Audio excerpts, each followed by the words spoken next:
अब कुछ करना है, उठो, खड़े हो जाओ, जागो, छोड़ो आप सब कुछ, अपना पहचान बनाओ, अपना स्वरूप तैयार करो, अपना एक डिजाइन बनाओ।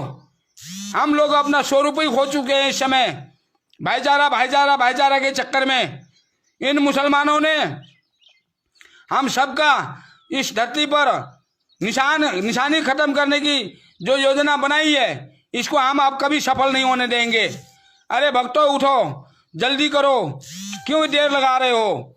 उठो। अब मैं कह रहा हूं, बार बार कह रहा हूं, साधु संत कहने लगे हैं, अब जगह जगह से संत लोग उठ खड़े होने लगे हैं। और मैं जहां तक इसमें एक बात छोटा सा और कहूंगा, छोटी मुंह बड़ी बात, मैं अखिल भारत अखाड़ा परिषद के समस्त गुरुजनों से अनुरोध करता हूं, ये इमरजेंसी, एक लॉकडाउन सिर्फ हमारे लिए ही है, हिंदुओं के लिए ही है, सनातनियों के लिए ही है, मुसलमानों के लिए नहीं है, औरों के लिए नहीं है। ये लोग तो आंखों कानून के सामने ही हम हिंदुओं की हत्या कर दे रहे हैं और हम लोग चुपचाप सुन रहे हैं, देख रहे हैं। हम लोग फिर भी यही कह रहे हैं कि लॉकडाउन खत्म होते ही हम कार्रवाई करेंगे, मांग करेंगे सरकार से कि इनको कठोर से कठोर सजा दिया जाए। अरे महात्मा लोग, मांगना छोड़ दो। आप क्यों मांग करोगे? गुरुजनों, क्यों मांग करोगे? मांगना छोड़ दो, नहीं मांगना है अब इनसे। ये हमें क्या देंगे?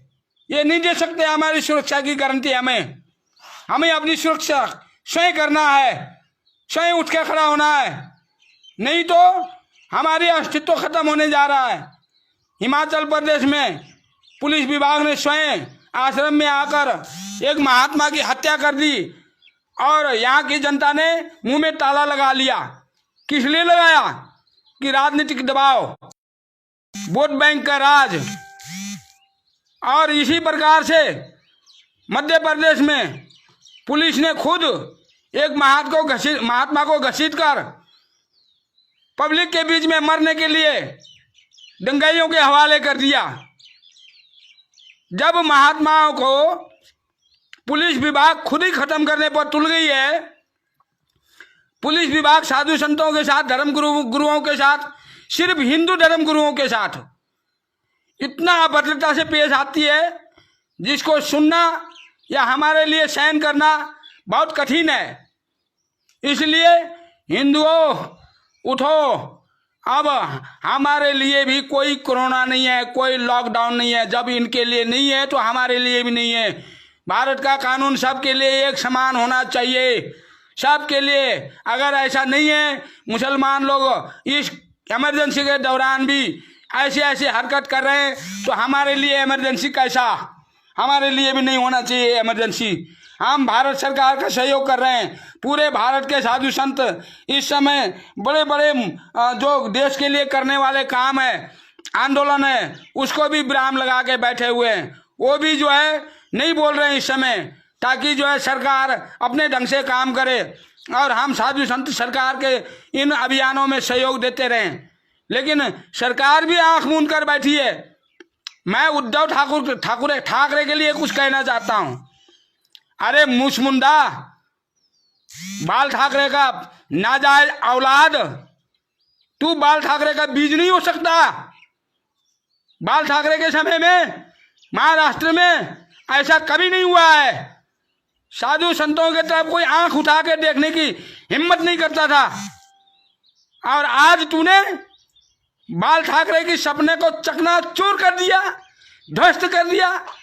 तू गौ हत्यारी पार्टियों से हाथ मिला के सीएम का कुर्सी पाने के लिए तूने उनसे एग्रीमेंट कर ली, समझौता कर ली, और इतना बड़ा कांड हुआ और तू चुप करके बैठा हुआ मुछमुंडा हिजड़ा। उद्धव ठाकरे, छोड़ दे तू शिवसेना का पार्टी। अगर तूने राज करना है, कुर्सी भोगना है, तो कोई और पार्टी बना ले। क्यों अपने बाला साहब ठाकरे के विरासत को बदनाम और कलंकित कर रहा है? बहुत गंदा है तू। हम तो सोचते थे कि बाला साहब ठाकरे की सपना को तू साकार करेगा। हद हो गई तेरी कुर्सी पाने की जो लालसा है। मैं ज्यादा कुछ नहीं कहूंगा, क्योंकि इस समय कोई भी साधु महात्मा धर्म के हित में बोलता है तो उसको सांप्रदायिक उन्माद फैलाने वाला है, उसके ऊपर रासुका लगाने की कोशिश की जाती है, भड़कीला भाषण देने वाला कहते हैं।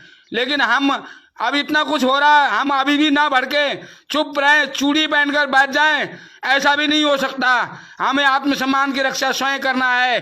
तुम चाहे जो मर्जी करो, तुम चाहे फांसी लगा दो, तुमने हत्याएं की है, कानून ने हत्याएं की है, भीमराव अंबेडकर की संविधान ने हत्या की है, गौ माता की हत्या की है, संतों की हत्या की है, और हमने अपनी अस्मिता की बलि देकर भी तुम्हें बचाने की कोशिश किया। लेकिन तुम कुत्ते के दुम नहीं सुधरोगे, तो हम भी अब जो है ज्यादा दिन चुप रहने वाले नहीं है।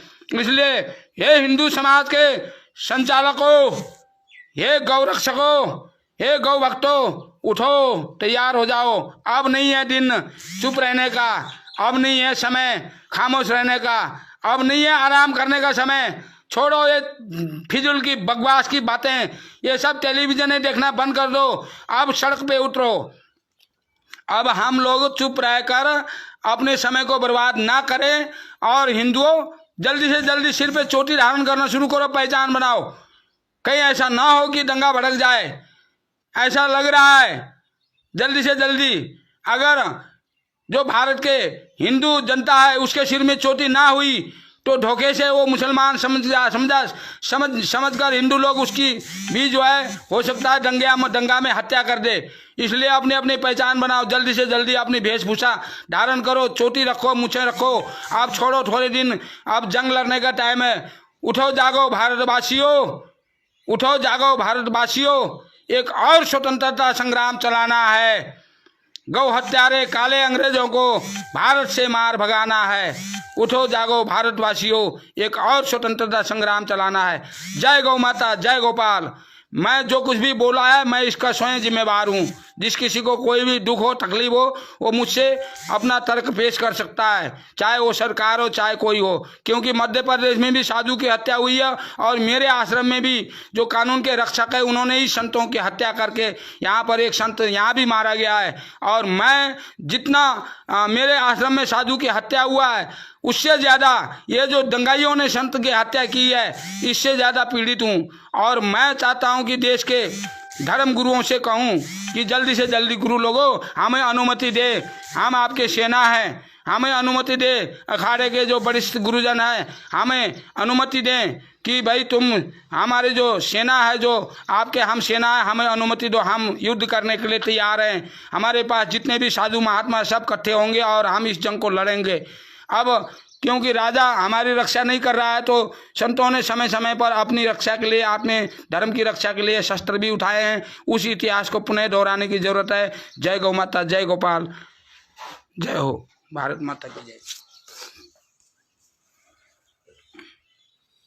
कितने लोगों ने